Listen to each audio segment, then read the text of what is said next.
माहौल है उसको। चलिए अब आज शुरुआत करते हैं और आज हम शुरुआत करेंगे ऑब्वियसली HDFC बैंक के साथ। और लेकर आइए सबसे पहले HDFC बैंक का ADR। और HDFC बैंक का ADR कल 6.7% नीचे। अच्छा, कल जब HDFC बैंक के नंबर्स आए इनिशियली ADR फ्लैट खुला। मुझे हैरानी हुई थी कि फ्लैट क्यों खुला। मैंने उस समय एक रील बनाई थी आशीष शाम को इन नंबर्स पर कि नंबर्स मतलब मुझे कुछ अच्छा लगा ही नहीं, कुछ भी नहीं था अच्छा नंबर्स में, तो ये स्टॉक फ्लैट क्यों है। फिर वो धीरे धीरे ADR गिरना शुरू हुआ और फाइनली जाके जब तक लोगों को रियलाइज़ हुआ 6.7% नीचे जाकर बंद हुआ। क्या होता है HDFC बैंक है, इसके लिए लोग कई बार पूरा पढ़ के उसके बाद शायद इसमें रिएक्ट करना चाहते हैं। और मैं एक चीज़ कहूँगा, एक बार HDFC बैंक का 1 महीने का चार्ट और HDFC बैंक का 3 महीने का चार्ट लेकर आइए। देखिए 1 महीने में आपको दिखाएगा भले ही 1.4%, लेकिन उससे पहले दिसंबर में एक बड़ी रैली प्ले आउट हुई थी HDFC बैंक में, जब ये स्टॉक ऑलमोस्ट 52 वीक लो से 52 वीक हाई की ट्रैजेक्टरी में चला गया था। अक्टूबर में 52 वीक लो था इसका, अक्टूबर नवंबर में, उसके बाद 52 वीक हाई पे चला गया। तो ऐसा नहीं है कि HDFC बैंक कोई बहुत ज़्यादा गिरा है या प्री पोजिशनिंग कोई बहुत ख़राब है, इसमें कुछ भी नहीं गिरा है। और ये 3 महीने में तो एक्चुअली 9% ऊपर है। और मैं एक चीज़ कहूँगा, मैं ऐसी ब्रोकरेजेस की बहुत रिस्पेक्ट करता हूँ जो चीज़ों को एज इट इज़ बोलने की हिम्मत रखते हैं। आज बर्नस्टाइन ने जो लिखा है ना HDFC बैंक पर, वो पढ़िए आप रिपोर्ट, वो मेरे ख्याल से सबसे इंटरेस्टिंग रिपोर्ट है। बर्नस्टाइन क्या कह रहा है कि ये टिपिक जो एक ऐसा बैंक जहाँ पर आप एक्सपेक्ट करते हैं कि डबल डिजिट ग्रोथ आएगी, मिड टीन्स में ग्रोथ आएगी, वहाँ पर EPS घटा है।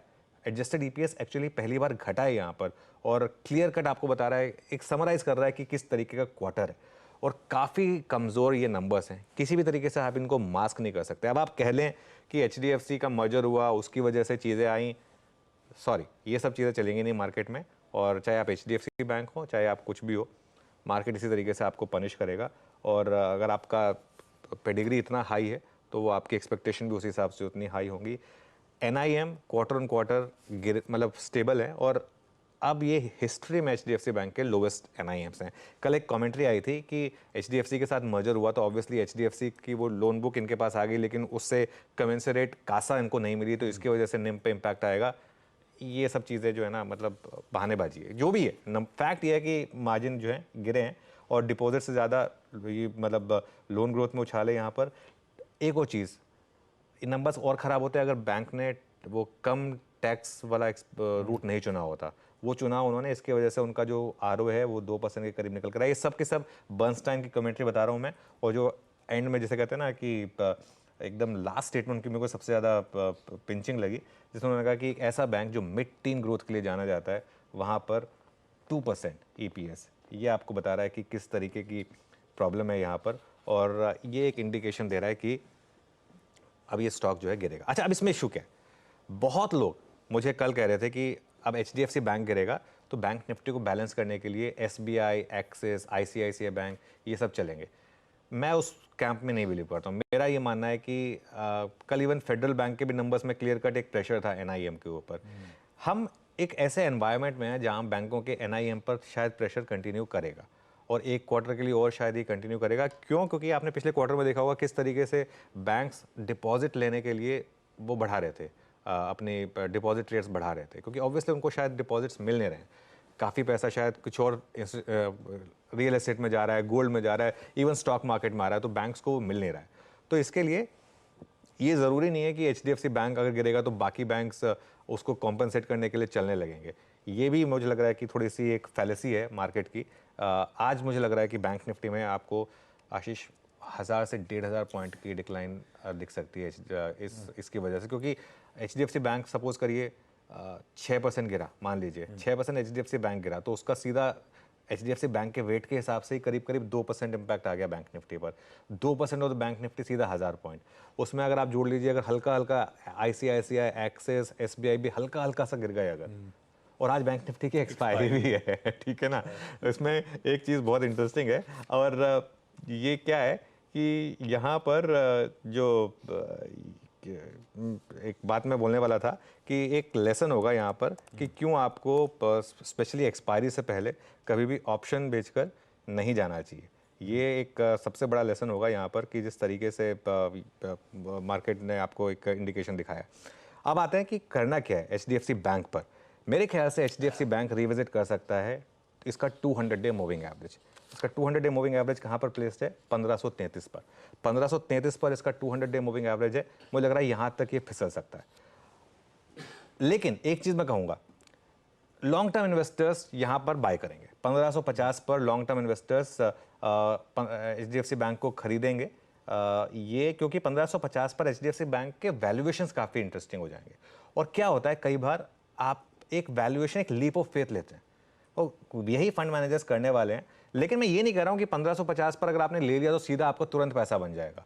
1550 में रिस्क रिवॉर्ड आपके फेवर में होगा HDFC बैंक पर, कि और उससे ज़्यादा गिरावट नहीं आनी चाहिए वहाँ पर, क्योंकि प्राइस टू बुक काफ़ी इंटरेस्टिंग हो जाएगा। और अगेन 1550 पर भी बाइंग जो होगी वो सिर्फ एक लीप ऑफ फेथ के हिसाब से होगी, उससे ज़्यादा नहीं। और इसकी वजह से बैंक निफ्टी में एक जो बहुत बड़ा रिस्क ओपन हुआ, जो हमने कल भी डिस्कस किया था आशीष, की एक 48,200 48,400 के आसपास एक डबल टॉप बनने के बहुत ज़्यादा इंडिकेशंस हैं बैंक निफ्टी में।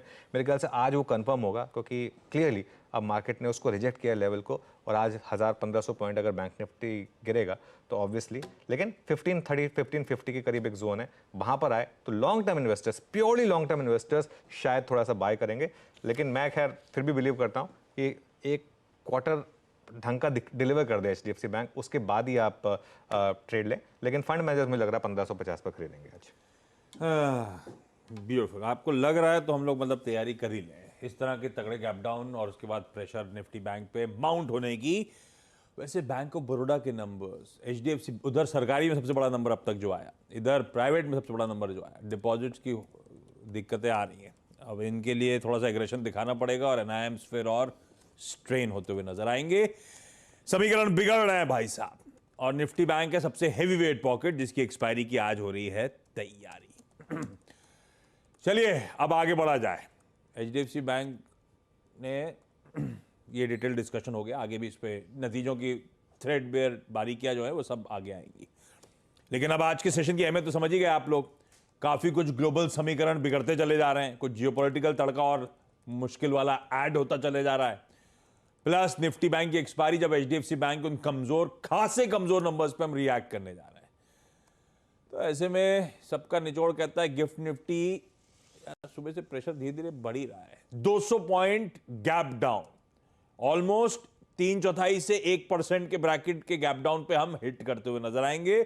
गांधीनगर इस समय इस तरह की कमजोर इंडिकेशंस दे रहा है। एक बार दिखाइए एशिया और इसके साथ रखिए यूएस, क्योंकि 3 दिन की छुट्टी यानी कि एक्सटेंडेड वीकेंड के बाद वहां पे मंगलवार का सेशन रिज्यूम हुआ, वो भी कमजोर था। खैर एशिया मिला जुला कामकाज कर रहा है, लार्जली थके ही नजर आएंगे आपको एशियाई पियर्स हमारा अलग सरदर्द है, हमारा HDFC बैंक है वो, और बैंकिंग पॉकेट अलग से सरदर्द बनेगी, तो इसलिए हम थोड़ा सा अंडर परफॉर्मेंस स्टॉक हो सकता है। लेकिन यूएस ने भी कुछ करा नहीं, 3 दिन की छुट्टी का लौट के आए, कमजोर थे, पर लार्जली जितनी कमजोरी दिख रही है उतनी तो हमने फ्यूचर्स के तौर पे ऑलरेडी कल क्लोजिंग के टाइम डाइजेस्ट कर रखी है। तो ऐसे में क्या हुआ, यूएस में क्या हुआ, इस कल का सेशन कैसा पैन आउट हुआ, हमारे एशियाई पियर्स कैसे हैं, जियोपॉलिटिकल तड़का क्या कह रहा है, सब समझ लिया जाए। उसके बाद आज के सेटअप और आज के निफ्टी बैंक के अप्रोच पे उतरते हैं। हर्षदा गुड मॉर्निंग, क्या क्या है? गुड मॉर्निंग आशीष। तो अमेरिकी मार्केट्स में जैसे आप मेंशन कर रहे हैं, एक और 17 जहां पर बिकवाली देखने को मिली। डाउ करीब 230 अंकों का करेक्शन दिखा रहा था। नैस्डैक S&P सब में दबाव बना, और दबाव की वजह एक तो बॉन्ड यील्ड जो हम लगातार मेंशन कर रहे हैं 4% के ऊपर या फिर उसके आसपास ही ट्रेड कर रही है। 10 ईयर यील्ड करीब 4% पर है, और 2 ईयर यील्ड करीब 4.2% के काफी करीब आ चुकी है। अब इस यील्ड में ये आंकड़े जो नजर आए हैं, उसके पीछे वही इंटरेस्ट रेट्स को लेकर कटौती का स्टांस क्या रहेगा। तो कुछ स्टेटमेंट्स दरअसल कल डावोस में आए थे। एक तो ECB मेंबर की तरफ से उन्होंने कहा कि इंटरेस्ट रेट्स पर विक्ट्री डिक्लेयर करना या फिर इकोनॉमी पर विक्ट्री डिक्लेयर करना बहुत जल्दबाजी होगी, अभी तक काम पूरा नहीं हुआ है। इस बयान के बाद हमने देखा बॉन्ड यील्ड रिएक्ट करता हुआ दिखाई दिया। इसका असर ऑफ कोर्स यूरोपियन बाजार पर था, और जब अमेरिका खुला उस पर भी देखने को मिला। दूसरी तरफ फेडरल रिजर्व की तरफ से जो क्रिस्टोफर वॉलर है, उनके कुछ एक स्पीच था, और वहां पर यह बयान आता हुआ दिखाई दिया था कि इस साल रेट कट होगा, लेकिन आराम से रिलैक्सिंग की तरफ सेंट्रल बैंक आता हुआ दिखाई देगा। तो कोई रेट कट की जल्दबाजी नहीं है, ये बात उन्होंने दोहराई है। कोई रैपिड या फिर इमरजेंसी वाले रेट कट्स की जरूरत नहीं देखने को मिल रही है। इन्फ्लेशन इनकी जो फिगर है, जो गाइडेंस है, 2% के आसपास या उसके नीचे आए तो कंफर्ट रहेगी। उसको लेकर थोड़ी सी विजिबिलिटी है, लेकिन वो आराम से देखना चाहेंगे इस डेटा को और उसके बाद ही एक्शन आएगा। ये भी एक कारण है और ये भी एक चीज़ है जो बेसिकली कह रही है कि मार्च में रेट कट नहीं होगा, आराम से जून जुलाई उसके बाद ही रेट कट आता हुआ दिखाई देगा। वो एक चीज़ है जिस पर क्लियरली मार्केट्स रिएक्ट कर रहे हैं। स्टॉक स्पेसिफिकली अगर आप ध्यान दें, बोइंग में खासी करेक्शन देखने को मिली, कुछ और बैंकों के नंबर्स आए हैं, चाहे वो गोल्डमैन सैक्स हो या फिर आपका मॉर्गन स्टैनली। परफॉर्मेंस अच्छा है, लेकिन उस अच्छे परफॉर्मेंस पर इन स्टॉक्स में कुछ कुछ करेक्शन देखने को मिला। साथ ही आज सुबह में चाइना की तरफ से कुछ डेटा निकल कर आया है और चाइना की स्टिमुलस की बात हम वैसे भी कल दोपहर में कर रहे थे। चाइना का डेटा क्या कह रहा है? चाइना की तरफ से अपडेट ये है कि इनका जो फोर्थ क्वार्टर का जीडीपी डेटा है वो हल्का सा बिलो एक्सपेक्टेशन है। 5.3% का रॉयटर्स का फोरकास्ट था, 5.2% की डिलीवरी हुई है। रिटेल सेल्स हाउएवर दिसंबर में 7.4% बढ़कर आई हैं, 8% का अनुमान था। इंडस्ट्रियल प्रोडक्शन 6.8% पर आया है, 6.6% की ग्रोथ का अनुमान था, तो इंडस्ट्रियल प्रोडक्शन में पिकअप है। इनफैक्ट चाइना अब अनएम्प्लॉयमेंट रेट का डेटा भी दे रहा है यूथ के लिए, यानी कि 16 से 24 साल के लोगों के बीच अनएम्प्लॉयमेंट का जो आंकड़ा है वो करीब 15% के आसपास आ रहा है। और ये इनफैक्ट सिटीज़ में दिसंबर की अनएम्प्लॉयमेंट रेट 5% पर थी। तो ये कुछ डेटा पॉइंट्स भी आए हैं, उसको लेकर भी थोड़ी सी नर्वसनेस बनती हुई दिखाई दे रही है। बेसिकली डोमेस्टिक क्यू के लिए एचडीएफसी इंपॉर्टेंट था, लेकिन ग्लोबल के लिए यूएस और ऑफ कोर्स ये बॉन्ड यील्ड का रिएक्शन, चाइना का डेटा, सारे खराब संकेत हैं। मर्फीज लॉ होता है ना, जब चीज़ें खराब होती हैं तो सब हमारे खराब देसी में ना सर मुंडाते ही ओले पड़ गए। हाँ, मैं वो यूज़ नहीं करना चाहता था इसके लिए। लेकिन मतलब बिल्कुल सही कह रहे हैं आप आशीष, एकदम बिल्कुल। मतलब मार्केट में वो जो बॉन्ड यील्ड बढ़ी ना कल, एक्चुअली वो भी एक थोड़ा सा इंडिकेट कर रही थी। अच्छा, क्या है कि उसका क्लियर कट इम्पैक्ट ये है कि मार्केट जो है वो अब ढूंढेगा कि भाई सपोर्ट कहाँ से ले। प्रॉब्लम सारी की सारी है, ग्लोबल की उसका सारा का सारा सारी है। देखो क्या क्या चीज़ें हो रही हैं। ईरान पाकिस्तान पर अटैक कर रहा है, मतलब आप ये सोचिए, मतलब ये किसी ने नहीं सोचा होगा। मतलब आज सुबह सुबह मैं जब पढ़ रहा था news, I was going through the news, मैं कहा ईरान ने पाकिस्तान पे अटैक किया। मतलब हमने उसको खैर हेडलाइन में भी डाला। ये चीज़ें आपको बता रही हैं कि कुछ इंटरेस्टिंग चीज़ें हो रही हैं वर्ल्ड में बेसिकली। समीकरण ग्लोब के बिगड़े हुए हैं भाई साहब, और वो भी उस दिन जब अपना सरदर्द लेके हम बैठे हुए हैं वो एचडीएफसी बैंक के नंबर्स। खैर, पहले अब आज का ट्रेड सेटअप, कल का सेशन प्लीज स्क्रीन पे दिखाइएगा। भारी वॉलेटिलिटी के साथ कल भारतीय बाजारों में कामकाज हुआ। बहुत टसल था बुल्स और बियर्स के बीच, पर इन टसल के बावजूद वो आपके रामलला वाले टारगेट तो अचीव करके दे दिए इसने। वो क्या था, 22,124 कल के प्रिसाइसली हाईज वही थे, वहीं से ठंडे पड़े उसको छूने के बाद। लेकिन अब ये सेटअप कैसा लग रहा है? इस बीच सेटअप के कुछ कॉशन का अंडरटोन तो आपने मेंशन करना शुरू कर दिया था। हाँ बिल्कुल। देखिए, सेटअप में आज मैं एक इंटरेस्टिंग चीज़ से शुरुआत करूंगा। आज सारी डिस्कशन हमने की है एचडीएफसी बैंक के एडीआर की, लेकिन कल एचडीएफसी बैंक के एडीआर से भी ज़्यादा एक एडीआर गिरा, विप्रो का एडीआर। यार विप्रो का एडीआर लेकर आइए। और कई बार क्या होता है आशीष, मैं कह रहा हूँ ना, मैं उस दिन जब विप्रो के नंबर्स आए थे तो मैंने एक विप्रो के ऊपर रील बनाई थी। उसके बाद दिमाग में आया कि नहीं कुछ गलती हो रही है, तो वो मैंने नहीं डाली फिर। अच्छा। और अब मैं उस चीज़ को लेके बहुत खुश हूँ क्योंकि उसी दिन विप्रो का एक्चुअली टॉप बन गया। और वो एडीआर उस दिन 16% चला था, हमारा स्टॉक 8% चला था। ठीक है ना। तो ये मेरे ख्याल से एक बड़ा क्यू है कि विप्रो का एडीआर जो इस तरीके से गिरा, ये आपको क्या बता रहा है?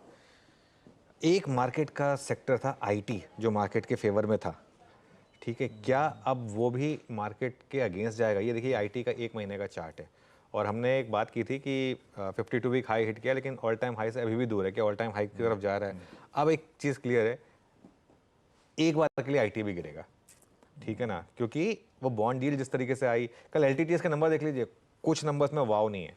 और आज मिड कैप आईटी में लग रहा है कि ठीक ठाक पिटाई होगी क्योंकि वहाँ वैल्यूएशन बहुत ज़्यादा है। तो इसके लिए मैं आज सेटअप की शुरुआत जानबूझ के इसके साथ करना चाह रहा था, क्योंकि मुझे लग रहा है कि आज आईटी मार्केट के फेवर में नहीं है और बैंक्स चलेंगे नहीं, आईटी चलेगा नहीं। आज सब की एक ही गुहार होगी रिलायंस कि प्लीज़ चल जाइए, वरना तो मार्केट और गिरेगा। तो आज सब के सब ये होप कर रहे होंगे कि रिलायंस चले। खैर एफआईआईज ने कोई बहुत ज़्यादा बेचा नहीं कल, इनफैक्ट खरीदा कल 656 खरीदा करोड़, और DIs ने करीब 369 करोड़ के करीब कैश बेचा। कल FIs ने 135 करोड़ इंडेक्स फ्यूचर बेचा और 1166 करोड़ स्टॉक फ्यूचर बेचा। बस ऐसे 2-3 दिन आ जाए ना, मार्केट 2-3 दिन में ही सारी एक्सेसेस निकाल देता है। ये मार्केट का ट्रेंड रहा है। और एक चीज़, कभी भी जब भी FIs की cash buying, index future buying और स्टॉक फ्यूचर बाइंग हो ना, अगले दिन मार्केट नहीं चलता है। ये हमने कल सुबह भी बात की थी सेटअप में कि मार्केट नहीं चलता अगले दिन। तो ये अब ऐसे 2-3 दिन और आ जाएंगे तो मेरे ख्याल से फिर वापस सिस्टम में शॉर्ट्स जुड़ेंगे। कल 1136 लॉन्ग्स कटे, 960 शॉर्ट्स जुड़े, और अब लॉन्ग शॉर्ट आ गया 66% और 34% पर यहाँ पर।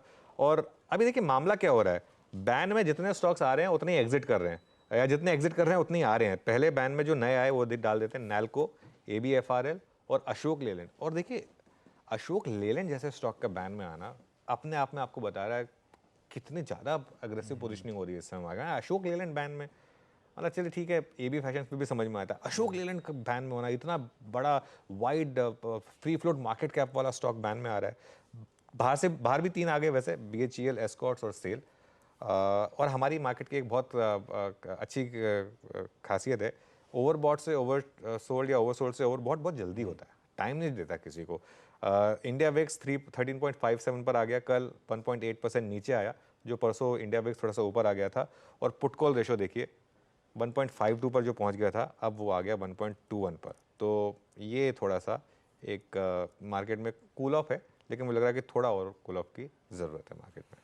बहुत बढ़िया, ये है सेटअप भारतीय बाजारों का। अब आइए सबसे इंपॉर्टेंट, हमने HDFC बैंक डिटेल में डिस्कस करा, ग्लोब बात कर ली, सेटअप बात कर लिया। सब कुछ इसीलिए धीरे धीरे अलाइन कर रहे थे क्योंकि आज के निफ्टी के अप्रोच पे उतरना है। अब उसी की बारी, क्या करना चाहिए? बहुत तगड़े गैप डाउन की हम तैयारी कर रहे हैं, शायद 200 पॉइंट के आसपास ही, कमजोरी के आसपास हम खुलेंगे, तो वो जो बड़ा रेजिस्टेंस जोन है, शायद बड़ा सपोर्ट जोन है, उसके आसपास खड़े होने वाले हैं। क्या करूंगा अब मैं? देखिए अगर तो आप कल हमारी क्लोजिंग में व्यू था कि कंजर्वेटिव ट्रेडर्स न्यूट्रल जाएं और अग्रेसिव ट्रेडर्स शॉर्ट लेकर जाएं। 3 महीने में पहली बार कल हमने एक शॉर्ट कैरी कराया है। अगर तो आप वो शॉर्ट कैरी कर रहे हैं, 200 पॉइंट का आपको गैप डाउन मिल रहा है, प्लीज़ लालची मत होइए, बुक कर लीजिए।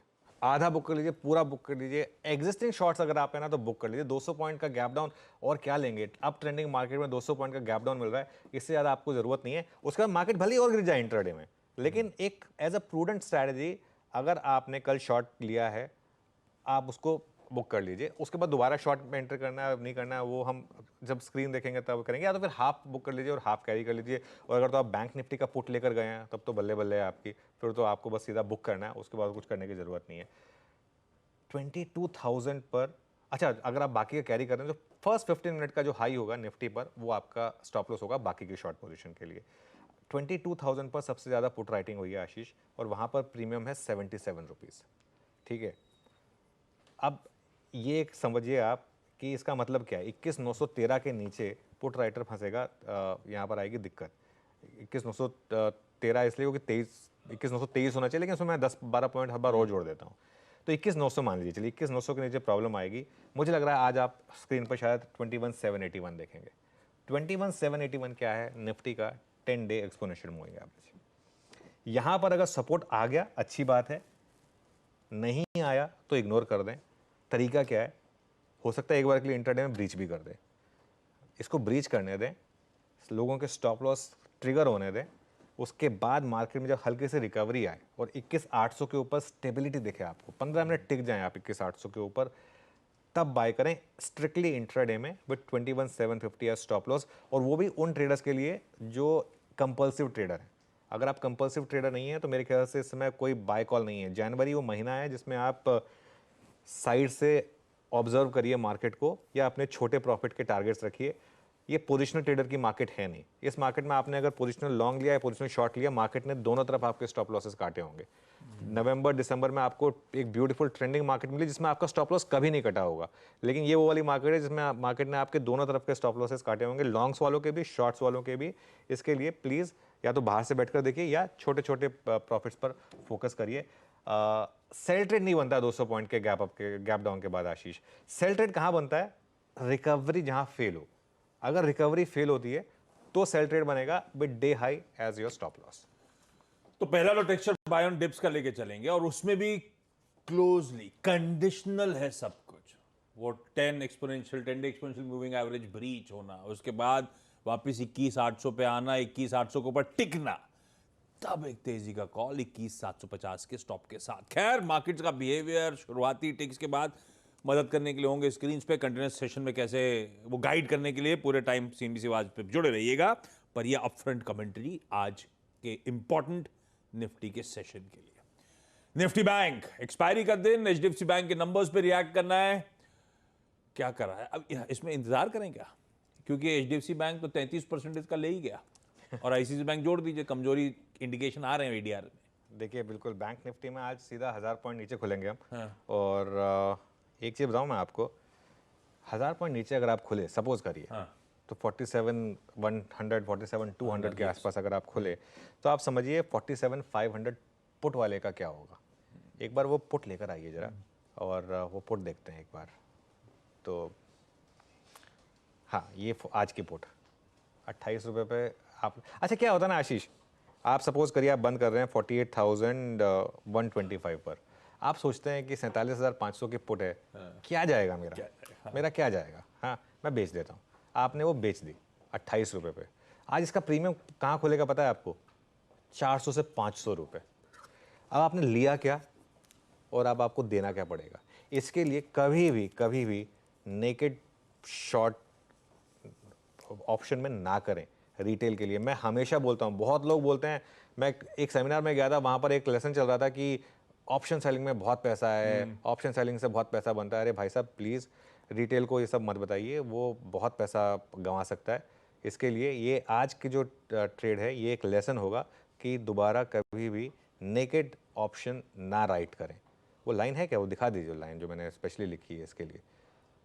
ये अगर आपने बेचा भी था ना वो पुट ऑप्शन, एक बार के लिए 28 रुपये आपने कमा लिए, चाहे आपने के 28 रुपये कमा लें, और कुछ नहीं ना, वो 48,200 की पुट जितने में भी मिल रही है, 3 रुपये में 4 रुपये में, वो लेके ना अपने आप को हेज कर लें। कम से कम आपका एक वर्स्ट के सिनेरियो में लॉस प्रोटेक्टेड होगा, ठीक है ना। तो ये हमेशा मैं बोलता हूँ कि कभी भी प्लीज़ नेकेड ऑप्शंस बेचकर मत जाइए, ये रिटेल के लिए नहीं है नेकेड ऑप्शंस बेचना।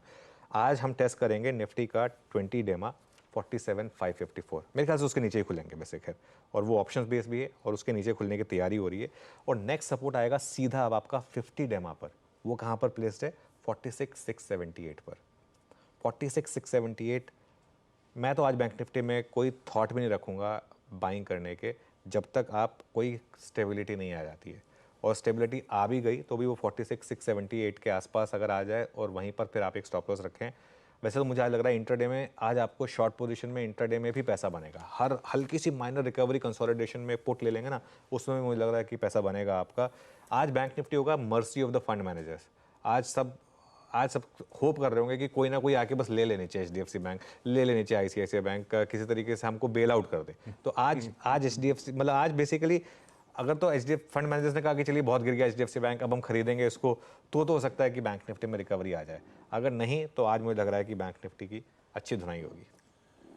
भैया ठीक है, फंड मैनेजर्स पे अब सब डुगडुग लगाए बैठिए, नीचे अगर एक्यूमुलेट करने लगे तो बच गए सब के सब। खैर ये है समीकरण निफ्टी बैंक का, ये है ब्यूटीफुल स्ट्रैटेजी। आज के बहुत इंपॉर्टेंट सेशन, इंपॉर्टेंट था लेकिन ग्लोबल समीकरण ने उसे बहुत इंपॉर्टेंट बना दिया। खैर CNBC आवाज का आज वेडनेसडे। बता दें कि मनी कंट्रोल पर दिए गए विचार एक्सपर्ट्स के अपने निजी विचार होते हैं। वेबसाइट या मैनेजमेंट इसके लिए उत्तरदायी नहीं है। यूजर्स को मनी कंट्रोल की सलाह है कि कोई भी निवेश निर्णय लेने से पहले सर्टिफाइड एक्सपर्ट की सलाह लें।